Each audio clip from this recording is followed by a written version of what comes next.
Welcome. Happy to have you. My name is Steve Sanders. I'm the Associate Dean for Academic Affairs here at the law school. On behalf of my faculty colleagues and our students and Dean Ochoa, welcome. Thanks for coming here. Just as universities inherently have a diversity of opinions and perspectives on all sorts of things, there are also a diversity of opinions and perspectives on academic freedom, what it means, the conditions that are necessary to preserve it. We have, over the past several semesters, had a variety of really leading scholars and thinkers on this issue. Keith Whittington from Yale, the founder of the Academic Freedom Alliance. David Raban from the University of Texas, author of a new book about the relationship between academic freedom and the First Amendment. And today, Professor Brian Soucek from the University of California. He'll be introduced by Professor Valina Beatty. I just wanted to welcome you. Dean Ochoa, thank you for being here. We have two other people I'd like to acknowledge. Bill Ramos, who's the president of the Bloomington Faculty Council, is here, and David McDonald, the president of our AAUP chapter here at IU Bloomington. So thanks to them for coming as well. So without further ado, Professor Beatty will introduce Professor Soucek. Well, hi everyone. I am Professor Valina Beatty, delighted to teach here, and I am a native Hoosier, so always very proud of our university and our school. I'm honored to be able to introduce Brian Soucek, Martin Luther King Jr. Professor of Law at University of California Davis School of Law, and a noted constitutional law scholar. So you may be here because you saw his recent Wall Street Journal piece, Why Universities Cannot Be Neutral. You may be here because you've heard discussions on the IU campus about the Chicago principles, and you've wanted to learn more. In these conversations, which are appropriately at law school and at our law school, professors are wrestling with how best to provide diversity of opinion in teaching about the law. Students struggle with when to voice their opinions and whether to openly protest. And leadership tries to create a cohesive, supportive community, balancing shared governance between administrators, faculty, and staff, so that our students, and particularly our law students here, can be prepared to serve the state of Indiana and beyond.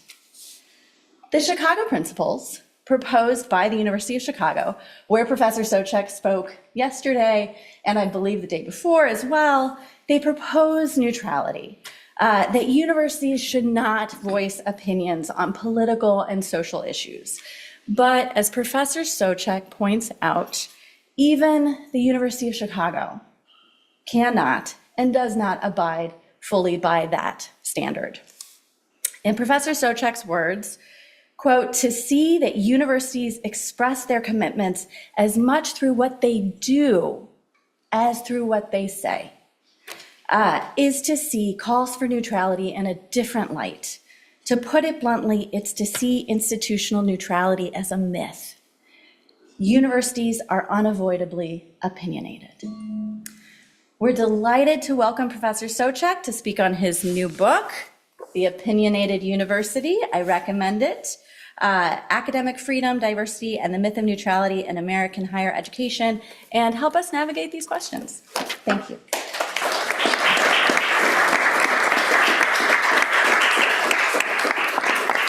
Hello, everybody. This is my first time here, so I'm especially pleased to have been invited. Thank you so much for bringing me here.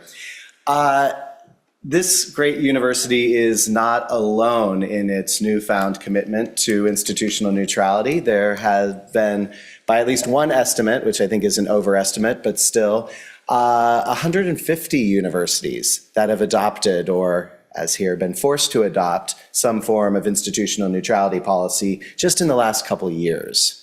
I say that's an overestimate. It comes from Heterodox Academy. They list my university, which has not done so, which is why I think it might be slightly over-inclusive, but it is undeniable that the trend is pointing this direction. As I said, for many universities, it's something they have chosen. For others, it's something their state legislators or their board has chosen for them. Most of them are adopting a policy that is something like the University of Chicago's famous Calvin Report of 1967, which said that the basic argument was that if the university takes a stand, it will necessarily chill the academic freedom of professors and students within the university. They said there is no mechanism by which a university can reach a collective position without inhibiting that full freedom of dissent on which it thrives. If it takes collective action, it does so at the price of censuring any minority who do not agree with the view adopted. At the federal level, the Trump administration's recent compact for higher ed, which fortunately no schools took up, would have required institutional neutrality as a condition of federal funding. To bring it home here, in case you're not familiar with it, Indiana law says now that distinguishes official positions of universities, schools, colleges, and departments from individual viewpoints of people within those universities. And it says that you cannot take an official position as an institution on political, moral, or ideological issues, and here's the carve out, that exceed the core mission of the university and its values of free inquiry, free expression, and intellectual diversity. I'll be coming back to that carve out and the policy in general, both using both Chicago's policy, since it's the model for so many others, but also yours, because it differs in, I think, some important ways that are worth talking about. As you just heard, the name of the book is The Opinionated University, which probably indicates I am on the losing end of this trend towards institutional neutrality policies. I would say I'm on the losing end of every single issue that I discuss in this book. And let me be clear, when I say that institutional neutrality is illusory or that it's a myth, I am not just making a kind of cynical claim that schools like Chicago perhaps preach institutional neutrality but sometimes speak. They do. They do that, and I'll come back to why they do and what it means that they do. But statements aren't the only ways that universities take positions on contested political, ideological, or how did you put it, political, moral, or ideological issues. They do so just as much, if not more, through a variety of policies they adopt and actions they take, ones that are unavoidable in the running of a university. I'm going to be describing some of those as we go along in order to argue for you that what's at stake in some of these debates, and I'm talking here about things like how a university is going to approach the issue of diversity, what kinds of diversity it cares about, what initiatives it has in place to advance that conception of diversity. These are contested, of course, some of our most contested political issues in America today, and they are questions on which the university cannot avoid making an answer. None of the answers are going to count as neutral. Similarly, with campus speech policies, there is no avoiding balancing values in that context of how you want robust, open expression and protest on the one hand on your campus, while also advancing values like expertise and inclusion and non-discrimination and efficient operations and not ruining the grass on the quad, those kinds of issues. That's all being balanced. Again, there are no neutral positions in that balancing act, and making a decision there is unavoidable. That's one type of argument that I'll be advancing here. The other really comes from the exception that is there in your policy, in Chicago's policy, and in basically every other one. Because, and here I'll just, a little bit of a spoiler, if your policy says don't speak unless the core mission or the mission or however you phrase it is at stake, what you're saying is that every decision about when to speak, much like every decision about these other actions I've just described, ends up being a decision about how you define the mission of your particular university, what you see it to entail and include. Now, since the idea of the university's mission, a university's mission, is going to be so core to both parts of what I'm arguing, I just want to say something right up front here about what I mean.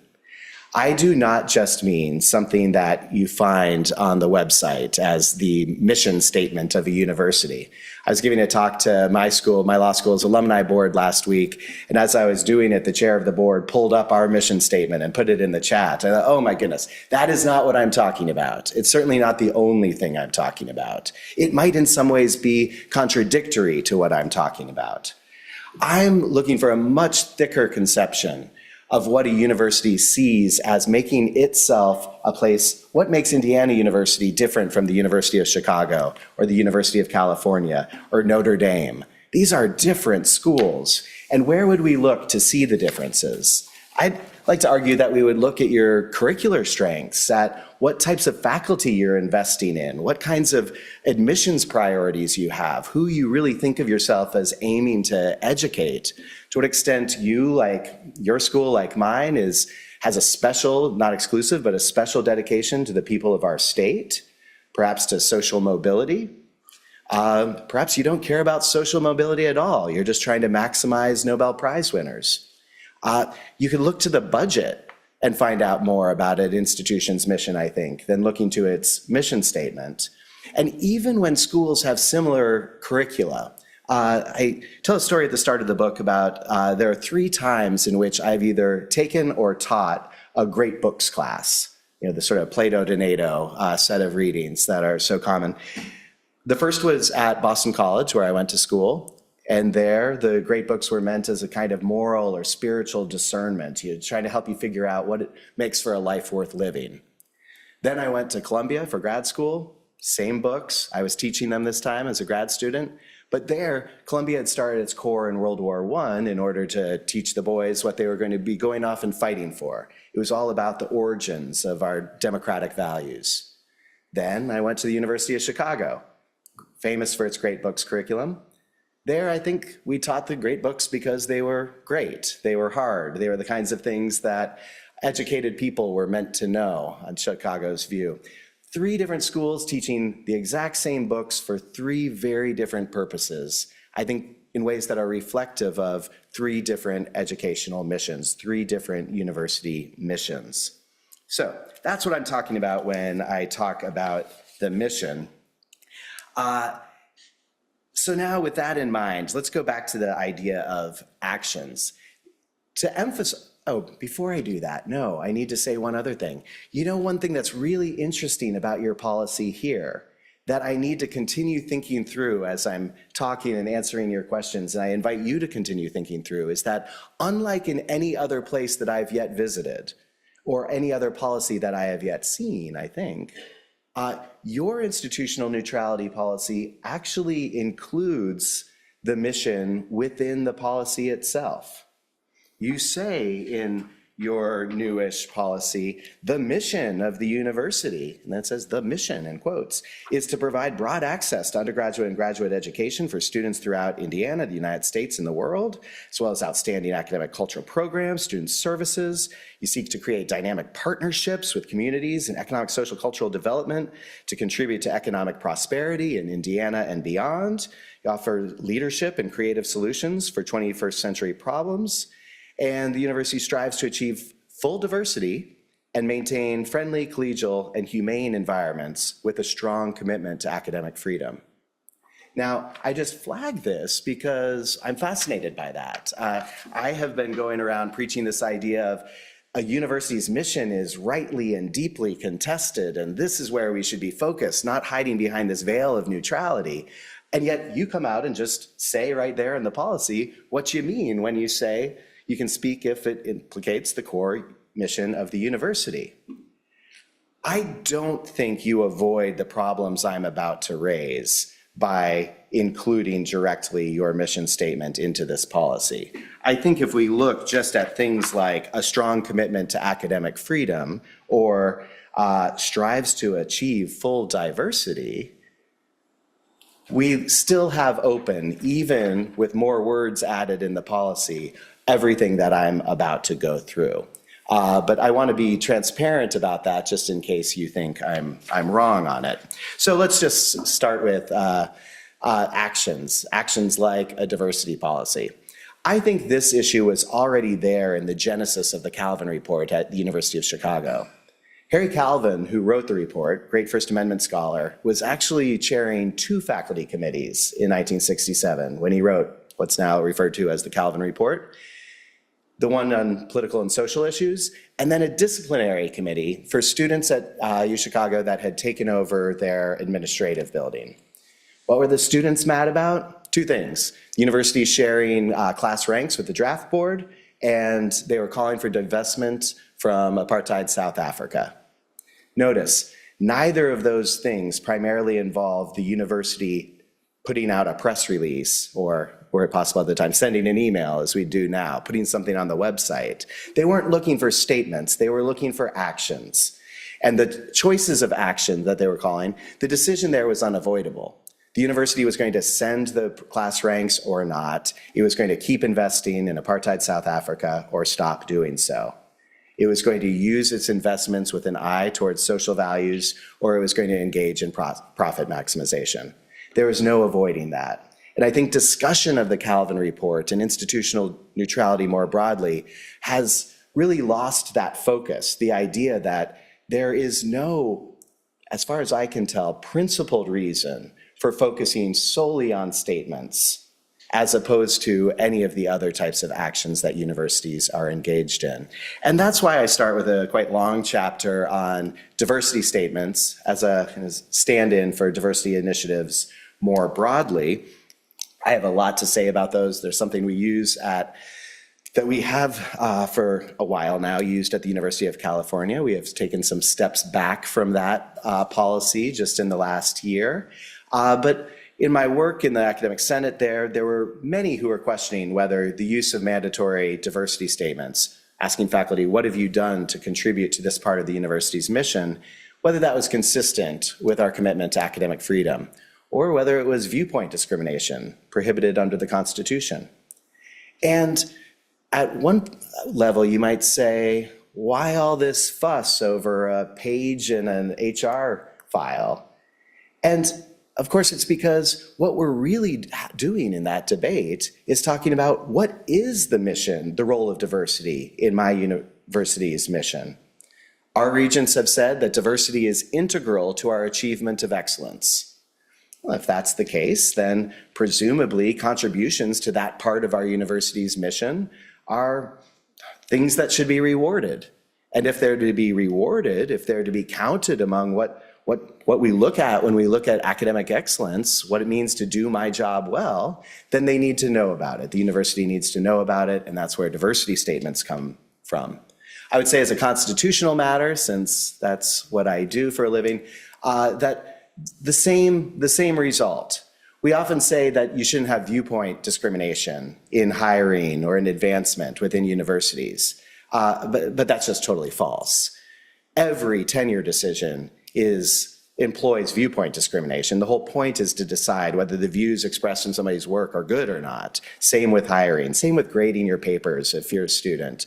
This is viewpoint discrimination. What we really care about is irrelevant viewpoint discrimination.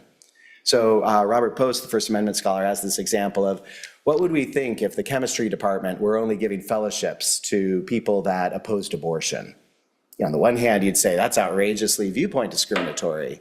But what we really mean is, no, that's just a viewpoint that they shouldn't be considering because it's not relevant to chemistry.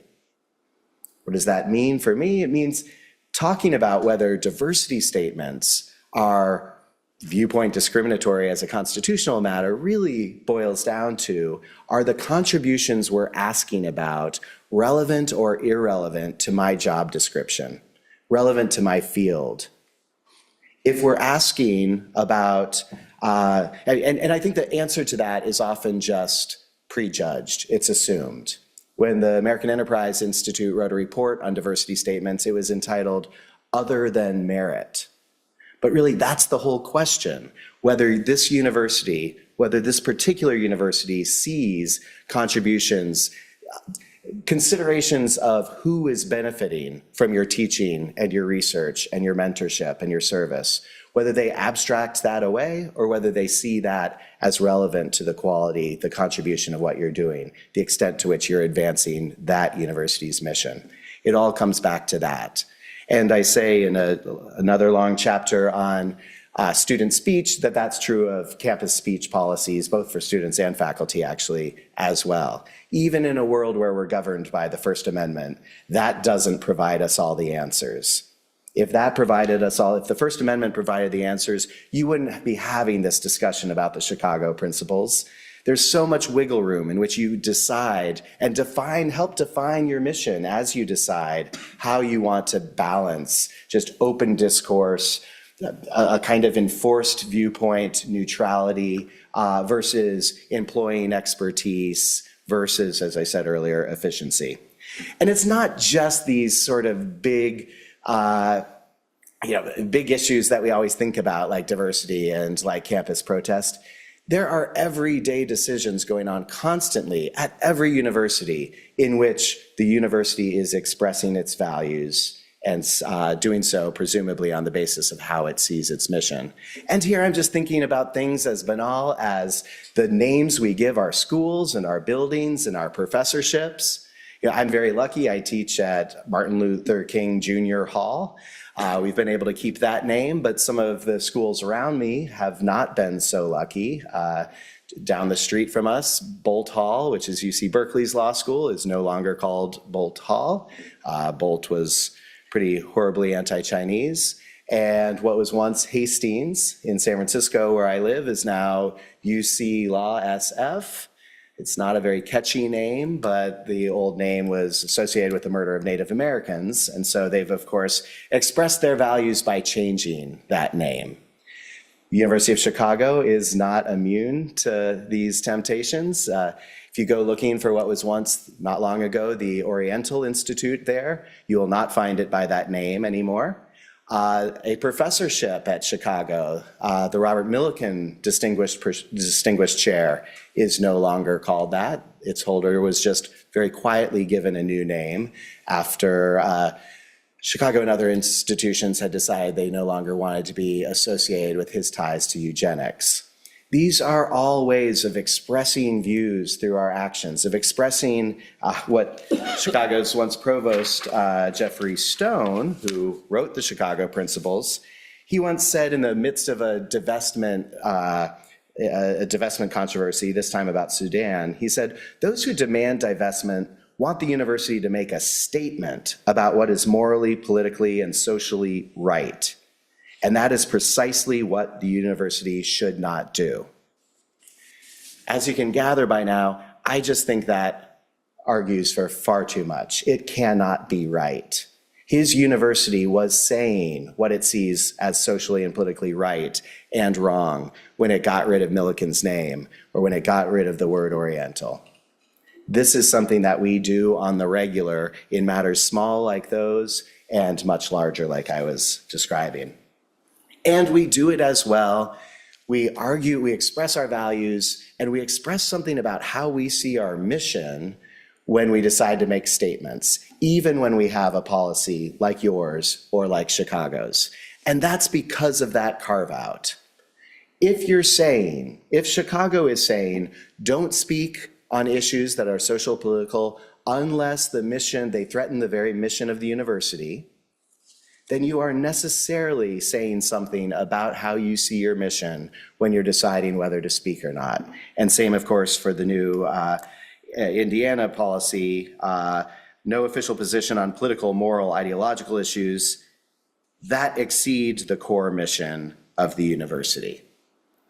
Now, when I say that schools like Chicago have gone on and issued statements, which they have. Chicago had briefs on DACA. It had briefs in the first Trump administration's travel ban. They issued a statement after Dobbs, the abortion opinion. They had statements about affirmative action in the wake of the Harvard and UNC cases. Chicago talks. I'm not saying that in order to say, wow, look, they're a whole bunch of hypocrites. My approach is different, and it would be different for this university as well. I want to look at what they say, what they've chosen to speak about, because I think that if I take seriously their policy and their fidelity to that policy, looking at what they have spoken about tells us something about how, in that case, the University of Chicago sees its particular mission. So the way that it spoke about Dobbs, which admittedly was different than the way that my university spoke about Dobbs, and certainly different than the way Catholic University of America spoke about Dobbs, although all three issued institutional statements in that opinion's wake, those three statements tell us something important about how that school sees its mission. Why did Chicago comment on the Muslim ban from the first Trump administration? Because it, much like your mission, it identified itself as a school that has a global mission. You all do, we do, but certainly not every university does. And so what I'm rejecting here is the idea that with an institutional neutrality policy, a school like Chicago is saying, this is what is required for academic freedom, which is to say, this is what is required to be a genuine university. That's what Jeffrey Stone tells us, that you cannot be a real university if you speak out on what is morally or politically or socially right. I reject that and want to ask instead, what is the scope, what are the areas in which this school sees itself as able to speak and in fact perhaps needing to speak? Now, I have been treating institutional speech here as if it's just a single thing coming from a single source. That is an oversimplification that I assure you I do not engage in the book. The book spends a lot of time, in fact, talking not just about speech from the university's president or the school's chancellor, but about speech from schools and departments as well. I think if pushed, I would actually give up much of that university level speech if I could protect the speech of those schools and departments. It is in some ways more dangerous. I want to just freely acknowledge. If one of the worries of institutional speech is its potential chilling effect on people within that university, I think that's ultimately an empirical question, how chilling any speech act is going to be. And it's a question that's the answer to which is going to vary based on what you're speaking about, how you phrase your speech. Do you say it in a way that encourages further discussion and controversy? Or do you say it as something that nobody dare ever disagree with? Very different chilling effects. And of course, it's going to vary based on the background policies and practices of protecting academic freedom and dissent at your university. A school that has not established a good track record in that regard is going to see a much higher chilling effect whenever it institutionally takes a position. So that's just the case at all levels. I do think that the chilling effect is often going to be worse at the school or department level. You all know each other there. We all know each other. The dean knows your name. The dean might be setting your salary or your course schedule for next year if you're a faculty member. If you're a junior faculty member, your colleagues are going to be voting on your tenure. There are genuine fears there, as opposed to, say, the chancellor or president, who's distant in a way that you might not really feel that kind of reprisal. So I want to acknowledge that, but there are advantages of department speech compared to institutional speech. One is expertise. I was at Chicago this week and someone there had said, why do we care whether the chemist who is the president of this university thinks that genocide is happening in Gaza or not? Why do we want a chemist's opinion on that? And that's a good point. But Chicago, like this university, certainly has units within the university that specialize in exactly those kinds of questions. Hearing from them, hearing from units within the medical school, be hugely valuable on matters of public health. So there are times where I want that kind of expertise. And perhaps even more importantly, I am in favor of unit level speech as a matter of shared governance, as a form of intramural speech participating in the governance of the university. I find it important to be able to hear what particular parts of the university think about their leadership and about the way that university-wide policies might impact their own operations. Now, that doesn't mean, of course, especially in the latter case, that that needs to come from the dean. I don't want to identify the university with its administration.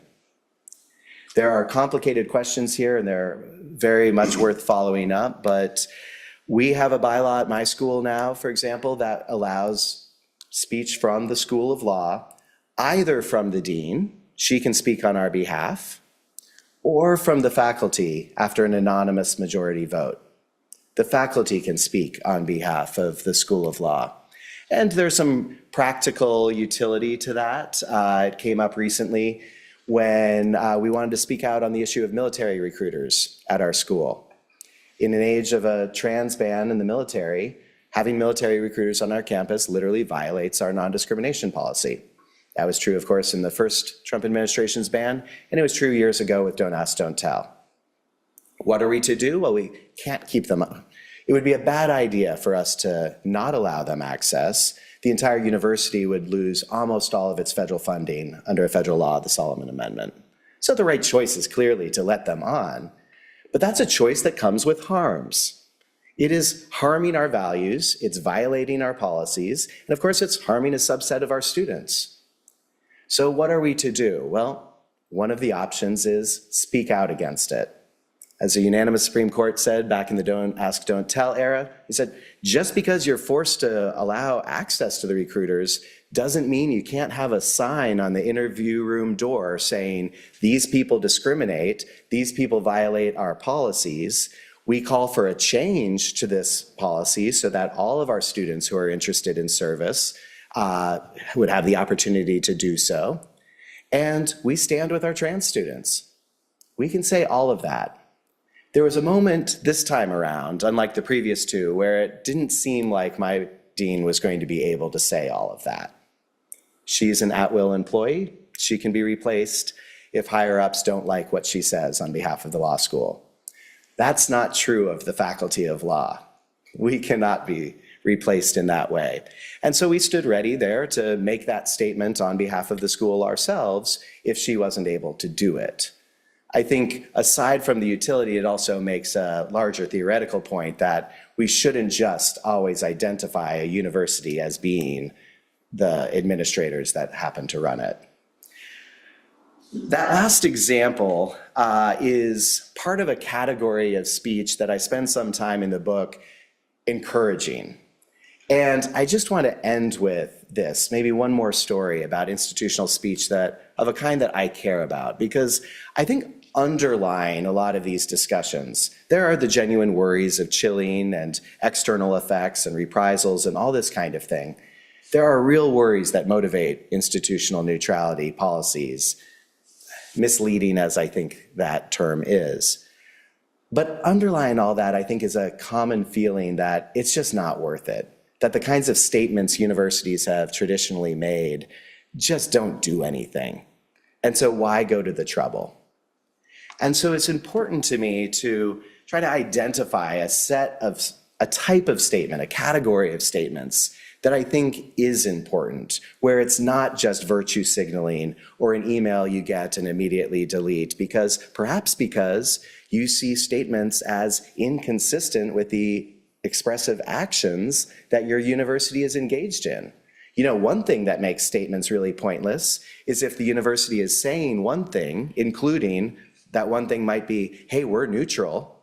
We are no longer going to comment on Gaza or some such thing. And at the same time, and I've actually seen this in a single press release, we're going to be neutral from now on. And we're starting a new partnership with several universities in Israel or something like that in the same press release. You think, well, no wonder nobody trusts your neutrality pledge. You're expressing something quite loudly in the second half. You know, we're also hiring 10 new professors in this area. You know, these things all say something. So let me give you a story.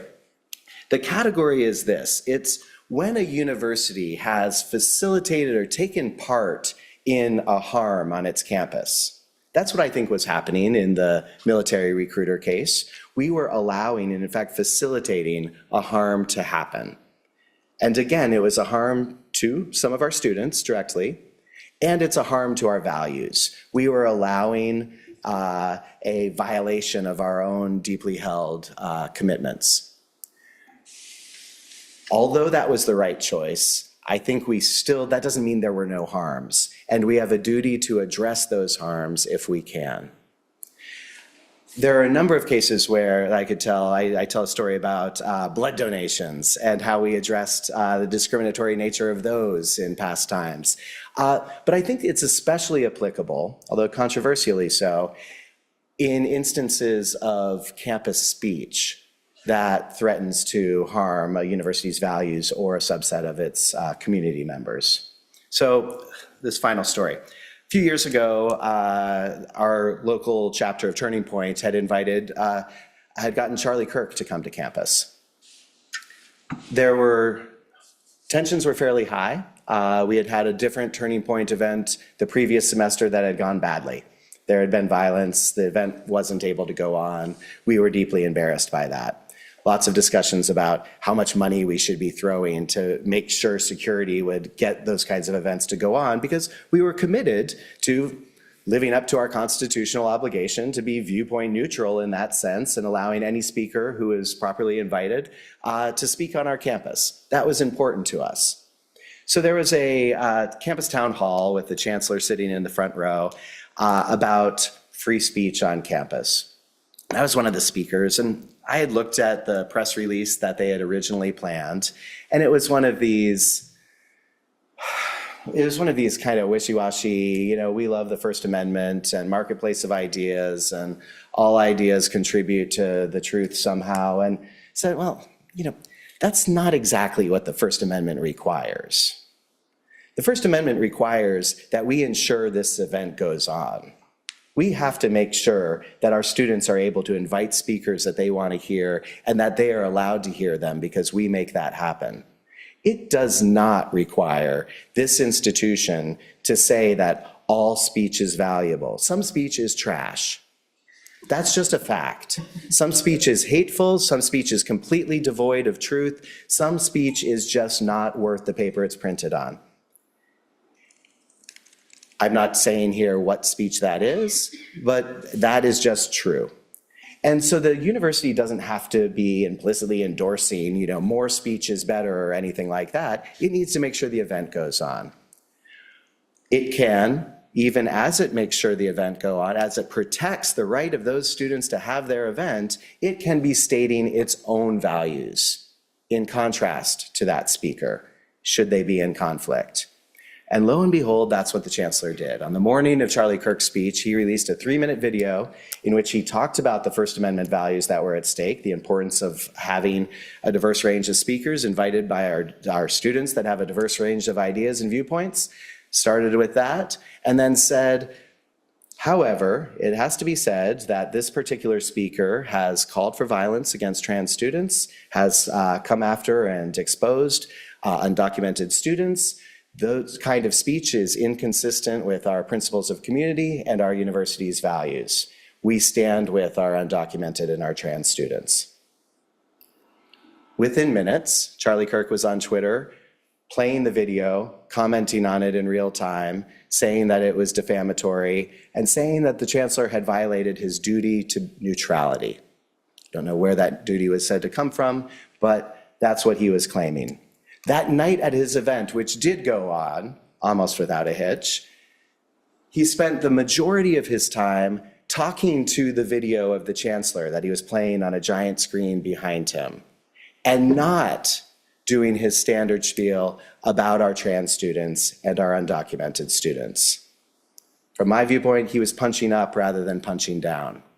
The chancellor's counter speech, in other words, the institution's counter speech, had not just responded in the way empathy statements do. Oh, we feel bad that there was this bad thing that happened or that you got offended by something. It wasn't that. He changed the course of the event itself. Now, some think that that's the problem, that the chancellor changed the course of the event itself. I think that that was a successful use of institutional voice. We were, of course, right to allow that potential harm to our students to occur. Our commitment to the First Amendment requires it. Had we not done so, we would have and should have been sued and lost. But Again, that doesn't mean that doing the right thing there means doing that comes with no harms. And in that case, given the asymmetry of power, having the institution employ its voice, as opposed to forcing that onto the students, especially the trans and undocumented students that might have had to out themselves in order to engage in counter speech, having the chancellor do it from the university, I thought was enormously effective.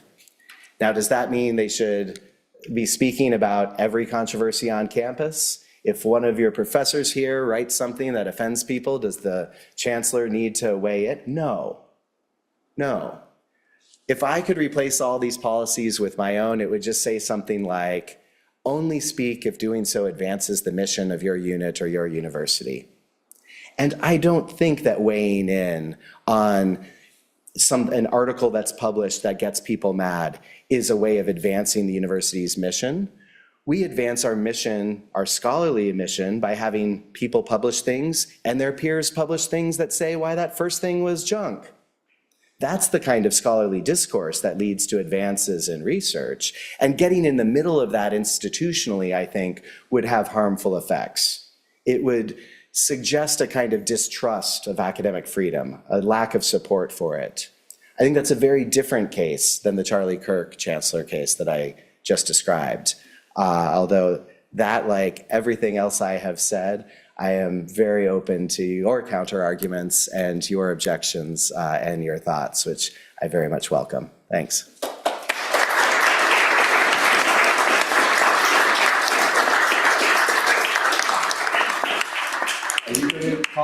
I think we're informal enough here that okay. Brian can just call on people if you have a question or a comment. We have time. One thing you referred to the chancellor to sometimes being a remote figure. He's actually not too remote. He's right here. Slipped in after our introduction, so I didn't get a chance to welcome David Reingold. All right. Well, hopefully his presence won't have the chilling effect. Is there a student who, can we take one student question and then if there is one? No, it's not compelled speech, but I can go to somebody else, but. Come on, guys. Please. Okay, then you're second. Okay. Yeah, so what is the value, do you think, of even if institutional neutrality isn't real or doesn't actually happen, what is the value of at least giving word to it, and at least like saying, oh, it's important to us? Well, I think there is an instrumental value of people believe that that you might have gullible people that believe that it means something and that might treat you differently as a result, that it might affect the, so much of what we're doing here is, in the current moment particularly, is managing external perceptions of ourselves as academic institutions. Unfortunately, right now, I think many of those are misperceptions of what we do. I think they're coordinated, well-funded, planted misperceptions. I think there have been a lot of efforts to try to get the general public to believe things are happening in our universities that are not or are not in anything like to the extent that they believe it to be. And so that's a real worry. In fact, that's a problem that I don't have a great answer to, of how much should we change ourselves, what we're doing, in order to try to counter a false belief about what we're doing. Especially in the diversity context, I think that's a genuine worry.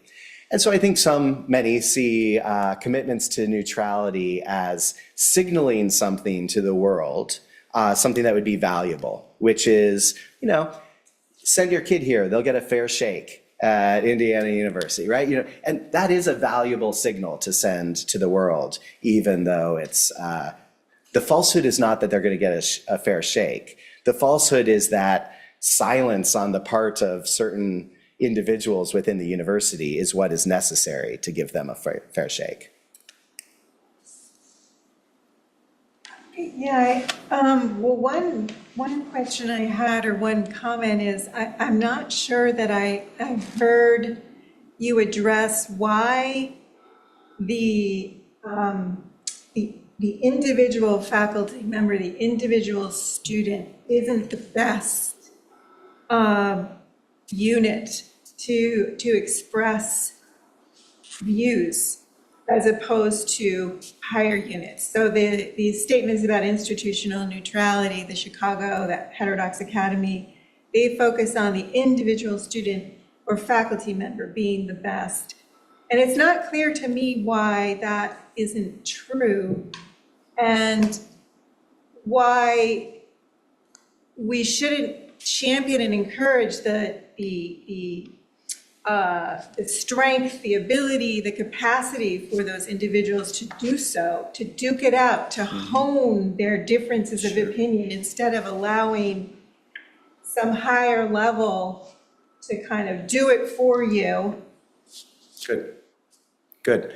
I think in many cases, very many cases, that level is the best. And that was what I was trying to get at the point towards the end about in terms of scholarship, that I don't want, when somebody publishes something controversial, I don't think it would be advancing the university's mission for some higher up institutional counter speech to occur, for the School of Law to distance itself from one of its professors because they have said something that have offended so many of their students in their scholarship.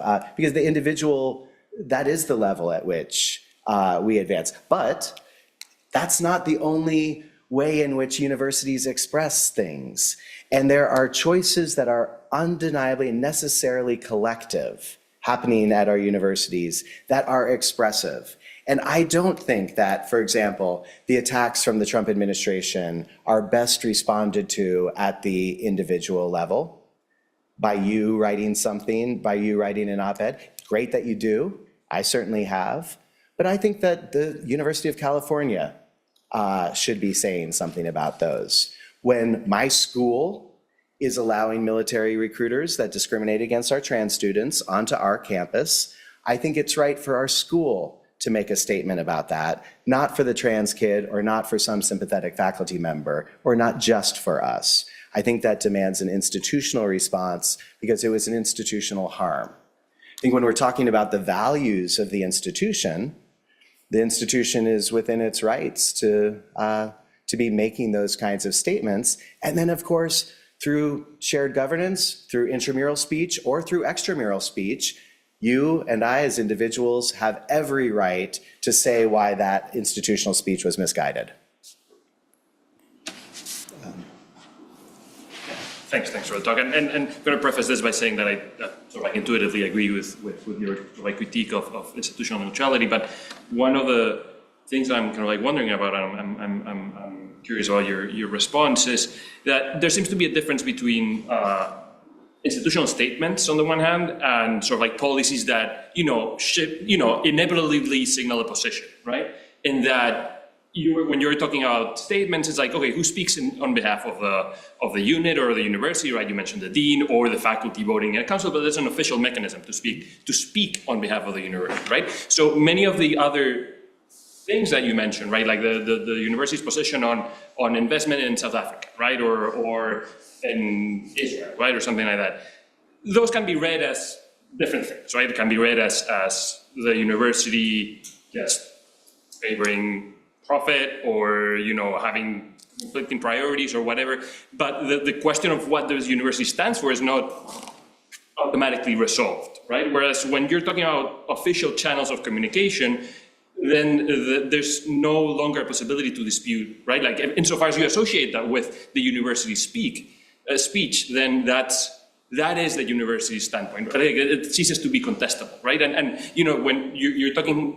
Why does it cease to be contestable? I think it ceases to be contestable insofar as you're associating a particular message, an affirmative message, with the university, right? As opposed to a policy that, again, can be read one way or another, right? But it's not signaling this is the value that or at least not unequivocally signaling this is the value that I think there is nothing less equivocal than a policy that says where trans people are going to the bathroom, whether they're going to be free of job discrimination, et cetera, whether this is a protected ground. That for example, it could be seen as, okay, we're just kind of like altering our policies to fit the sort of like political demands, for example, right? Or pressures and stuff like that. That's not necessarily what we believe in, we're just complying, right? Stuff like that. But it's open to debate. If the university is saying, these are our values, right? This is what we stand for. Again, prefacing that I agree with you, right? That with, especially in many of the instances you talked about, like institutional defense, those seem to kind of like close the space for contestation to a greater degree than again, policy making and stuff like that. So I guess I don't share that intuition. I definitely don't accept, just as a logical matter, that by having made a statement, I have closed down contestation. That I just flatly reject. I mean, I hope that I have made any number of very strongly expressed opinions here while still welcoming contestation. I would feel as if I failed if I haven't done that. And I don't see why that would be different from a university. In fact, I think what we really fear, or probably should fear, is policymaking. That's a thing that is much harder to contest. It's one thing for the university to say something about diversity. It's another thing if you happen to be at a university that puts some muscle behind that, puts some funding behind that, that makes decisions about its investments, et cetera, its hiring priorities behind that. That's harder, the thing that I would see as harder to contest. So I found this a really engaging and fascinating discussion. I found myself in agreement with almost every fact and description. And one reason it was fascinating, in the way that such a talk always is, when you agree with every fact and every description and come to a wildly different conclusion. Good. That's where I'm sitting. Okay. Because if I understood it right, so we can't be neutral. It's impossible. It's sort of, earlier said, mythological to imagine it or claim it, and you just said earlier that there might be, in a sense, almost like presentation reasons why we want to talk about this. So I accept all that. It's not possible to do it. But for me, that's precisely why we have such policies as a goal, not because we could do it, but precisely because it's not possible to achieve that, and that we need to be leery of, caution against, or guard against the dangers that come when we license people, not just to admit it's impossible to be neutral, but to embrace the subjectivity of it. I don't teach common law as you do, but I vaguely recall some mention from the founding about if men were angels, then we wouldn't. It's because we're not. And if you have an institution in which you're saying, as I gather that you are, we should embrace our values and define them and act upon them and fund them, where is the check on, I guess what I'm saying is I feel like this argument is fascinating but sociologically naive. Because what will happen is that administrators, department heads, deans, chancellors, everyone who has power in the apparatus will take the notion that values are precisely what we ought to articulate and act upon aggressively, affirmatively, and run with that to the utmost. And there is no check upon it, which is what the policy is supposed to do, not to achieve neutrality, but to hold back against the costs of pretending we can go fully in the other direction. So that's a question mark. That is, yeah. No, I hear that as a question. And I have the same question about institutional neutrality policies. In fact, I was struck at University of Chicago on Monday by hearing faculty members say a version of that to their vice provost, who is in conversation with me there, of, in theory, we support the Calvin report, especially if we take seriously its notion, its carve out for defending the mission. Some of the faculty there were saying, if you were actually defending our mission right now, we would be on your side and we would have more faith in the Calvin report. But you know what you haven't done? Spoken against the current threats to our mission. That was what they were claiming. And where we're left with is a kind of unreviewable discretion on the part of the administrators there as to when they will see fit to invoke the carve out of the Calvin report. That what seems as if, what certainly presents itself as a restraint, as tying yourself in advance to the mast, right, is actually no such thing at all. And I fear that what we've actually seen, so again, if angels were applying the Calvin report, I don't know that there would actually be any distance at all. I mean, my test was only speak when it advances your mission. Calvin, if they were taking seriously the notion of defending their mission, might not be that far away. And yet what we've actually seen are university presidents continuing to speak, less and perhaps on some different topics, but when they want to, they have done so, but prohibiting units and centers and institutes from having that same kind of discretion, shutting them down entirely, especially in regard to intramural speech that would be critical. There are even, your policy is at least consistent. It shuts everybody up to the same extent, right? That's great. I've seen others. I've been on panels with people that are bragging about theirs, and then they describe it, and it's, well, departments can speak as long as it isn't their speech isn't inconsistent with something that the president has said. I mean, that's exactly the opposite of what I want. So, okay. Sorry, there's 1, 2, 3. If I could follow up on Tim's question. Oh, I'm sorry. Did I recognize? Yeah, please. Okay. Basically, would it be fair to say that a commitment to institutional neutrality simply with respect to statements, institutional statements, as opposed to policies or actions, could be regarded as a matter of degree rather than what you seem to paint, at least in the discussion today, sort of a dichotomy? It's a myth to have institutional neutrality. Could one not say that we have a strong commitment to avoid institutional statements unless they are extremely important to what we regard as our very core mission? Or we could say we should be somewhat reluctant to make institutional statements unless they seem to be pretty important. Or could we say we can always speak institutionally anytime anything seems to be remotely relevant to what we might regard as our educational mission? So it seems to me that it's somewhat painting a false dichotomy to say either we have institutional neutrality or it's impossible, when in reality it might be a matter of degree, with certain institutions really trying to avoid institutional statements, other institutions being quite willing to make them, and that puts aside the issue of whether it should be the president or the chancellor or the dean. Sure. Isn't that a more accurate depiction of what institutional neutrality might mean with respect to statements? Well, a couple things. One, there is this tendency to respond with a proliferation of adverbs and adjectives. So it's going to be, really core to the mission. It has to be really close to that. It's a matter of judgment. Obviously, it's a matter of judgment. Sure, Obviously, sure. But I want to note that the myth here is not that you can't speak.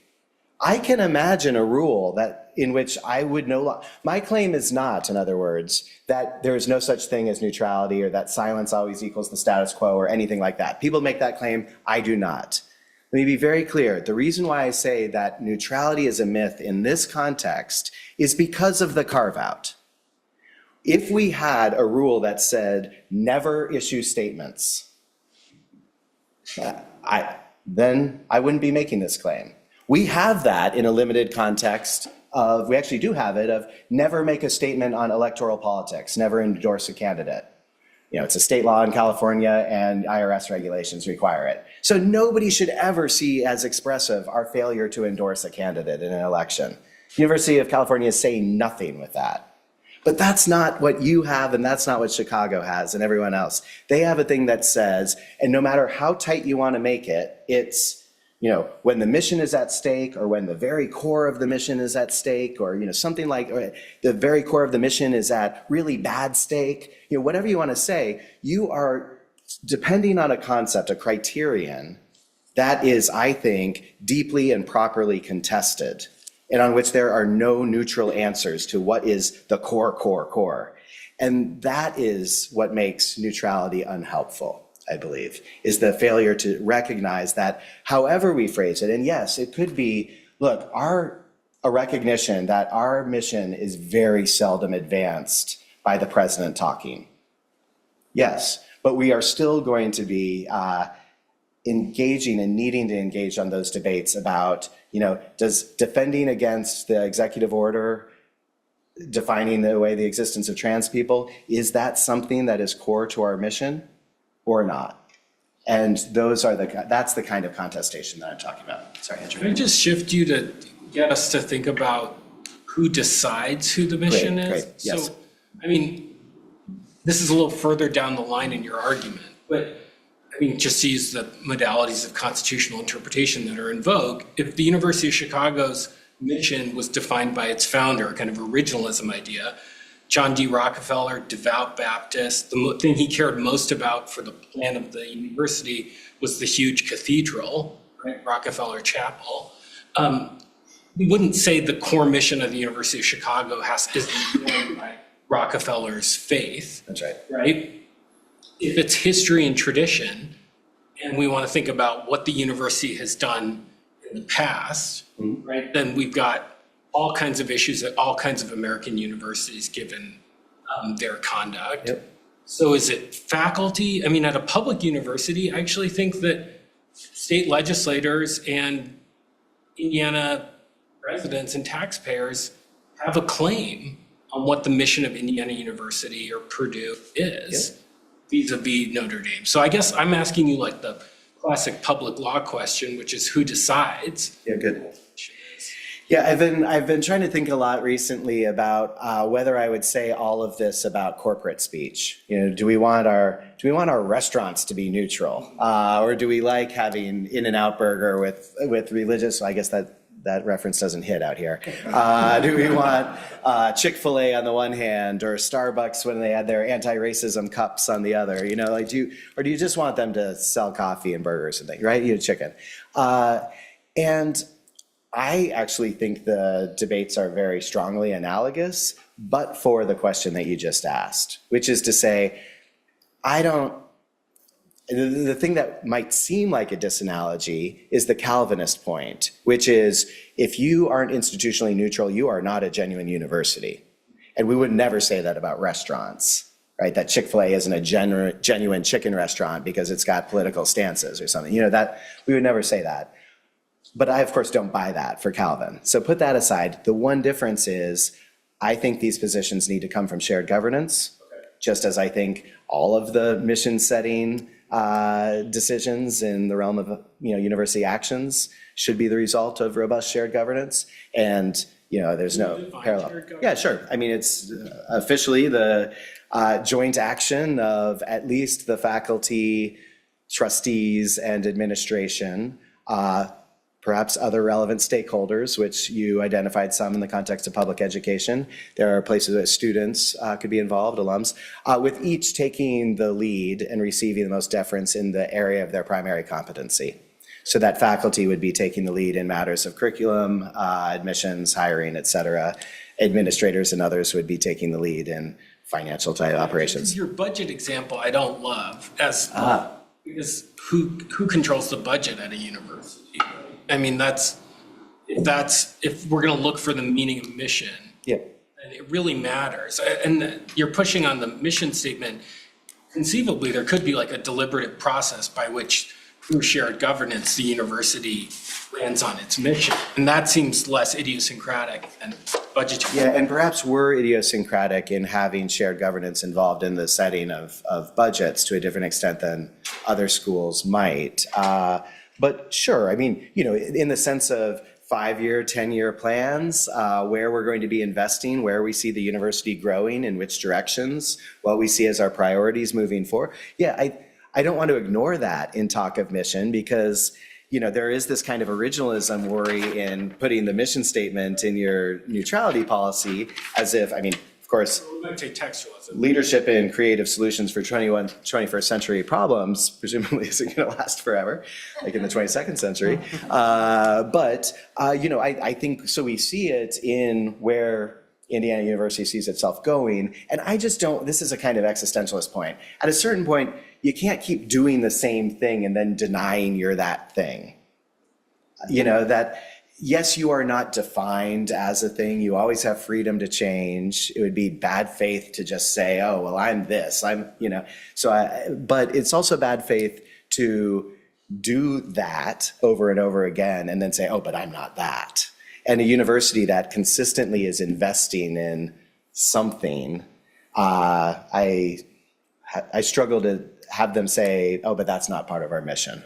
And, really, what we're after here is, if we're taking seriously that all of this is contestation about the mission of the university, then something people have been, well, on what basis do we have that contestation? And that's where I say, oh, well, I'm going to want to have data points when I go to the chancellor and say, you need to speak on this particular issue because it is core to our mission, and you will be helpful if you speak. It's going to say, well, what makes it core to our mission? And what are the data points that what's the evidence I'm going to look to? I'm going to say, well, we've been investing, it's in the 5-year plan, it's in our non-discrimination policy, it's in our new campus speech policy that we just committed to, it's in our academic freedom definitions. Like, we've been investing in this, and now there's this threat to this thing that we've made central to our identity. That's what I would be pointing to. Thanks for being here. Obviously, you're provoking some interesting, questions and ideas, and I appreciate that, certainly for me. So I guess I'm trying to really discern the difference between a policy about which you feel critical, which is our policy, which talks about mission and defines mission, and what you propose, which was to only speak if doing so advances your mission. Mm-hmm. Those feel to me fairly similar, so I was hoping you could kind of help me see more clearly what the difference between those is. Good. But I also wanted to come back to Dan's question a little bit, and really kind of pick up exactly where you left off right now, and you're about to answer, which is the criteria. What criteria do you apply to when you speak about mission and when you don't? Because some things are mildly about mission or close to mission, but extremely controversial. Some things are right in the center of your mission, but nobody cares. And so there's, and of course we know that there are going to be things that are central to your mission about which people care very much, and those seem like, yeah, there you would speak. But I wonder if you could talk a little bit more about the criteria you apply, because clearly you can't always speak. And particularly, I guess, that's the reason that we don't care, or I should say, I don't care much about Starbucks and their cups. The coffee's not about that for a lot of people, right? I mean, so I guess you could maybe talk a little bit about that. No, I do think that the further we get to the periphery of the mission, the more consequentialist type considerations should matter.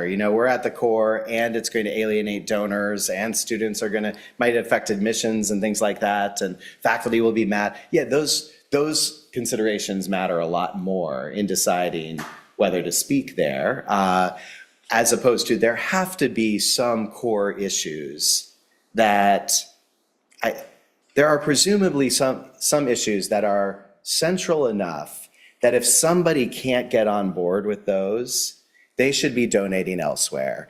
They should be teaching elsewhere. They should be applying to a different school. I mean, I didn't just indiscriminately apply to college, right? There are places that it's not that I needed somebody that matched I was not a completely Orthodox Catholic while I was at Boston College.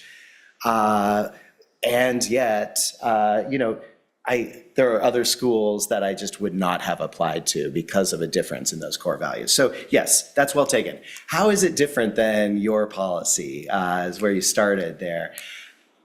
If it might be the case that it's turning on the conception of mission and in my pluralism about mission, because I think that the carve out has all too often been interpreted. We carve out, you can speak about mission, but mission is, and then we use a really thin, value-free, dare I say, neutral, something that sounds like a neutral conception of the university as we're dedicated to teaching and research. And that's not helpful to me. That's not helpful the criteria that you're looking for. Yeah, no, but I think that's a little bit of a straw man, because our policy doesn't say that, right? Our policy is very, it has a lot in, actually, when you reminded us of what Yes. that mission. Exactly. So if you feel free to at least have as a candidate for speech, and things that affect your attempts to achieve full diversity,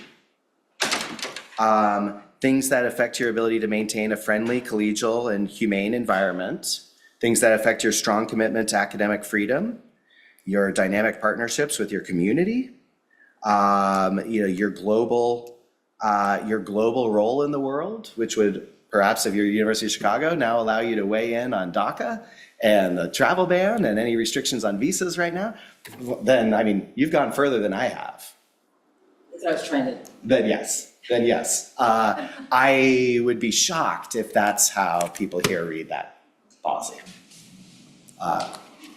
Do we have time for, this has been a terrific discussion. Amazing. I also don't want to tax your patience and Brian's time. We have time for one more question. Joe? Thank you so much. As you know from lunch, I'm a skeptic.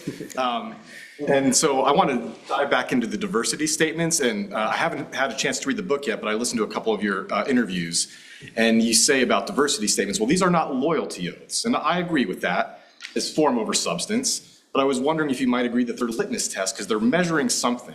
And then the second part is with the hypothetical chemistry professor from before, let's assume that there's a chemistry professor who has no expertise in diversity statements, no educational background, no credentials. What value is that bringing by making them write a statement when they lack the expertise? And is it a litmus test? Great. So it has been crucial to me, both as a theoretical matter and in the practical work I've done within the academic senate, changing our recommendations about how diversity statements should be used, that they focus solely on actions and plans and not beliefs. And there are a variety of reasons. One, beliefs can be easily faked, they're just not useful. Two, if you require people to state beliefs, there's no space outside of the diversity statement for them to express dissent without contradicting themselves. I think if you ask actions, we're all asked about teaching. What have you done? What actions have you taken to make your classes better, et cetera? I get that every 3 years when I'm up for a raise. And I can say, I'm not asked to say, oh, teaching is just the greatest thing in the world. I wish I had more teaching hours. I'm just asked to say, how have you changed your syllabus? What were your scores, et cetera, et cetera. And then I can go and write an op-ed saying, professors at UC teach way too much. It's affecting our research. There's nothing contradictory there. Same with diversity statements. So preserving space for dissent is another reason. But ultimately, it just means that you don't need some deep theoretical knowledge in the kind that diversity bureaucrats have, diversity professionals have. You need knowledge of your field and what kinds of gaps or shortcomings there are with regard to diversity, equity, and inclusion. So take the chemist. I was giving a talk at a large state university, and a chemist came up to me afterwards. Some kind of scientist came up to me afterwards. And he said, you just don't know what it's like here. Our classes the population of students has really changed. It's now, he said, it's now all Asian students, and I just can't pronounce their names. So I don't even call on them anymore. I was a little taken aback, but I said, well, gosh, that's the makings of a great DEI statement. Because you know what you've done? You've identified a problem in your field. You are now not teaching in the way that you think would be best, calling on students by name, because there's now a new challenge in the makeup of your student body. There are any number of, I think, fairly well-known ways that you could address that problem. You can have name cards, you can have students give phonetic spelling. Some people call up and have voicemails where they hear students' pronunciation of their name. So many ways of trying to address this. Had you done one of those, you would have done exactly what a DEI statement should be structured to request and reward. Identify a shortcoming in your field, whether that's in teaching, scholarship, service, mentoring, what have you, and taking some step to address it. That's what we look for in our scholarship review.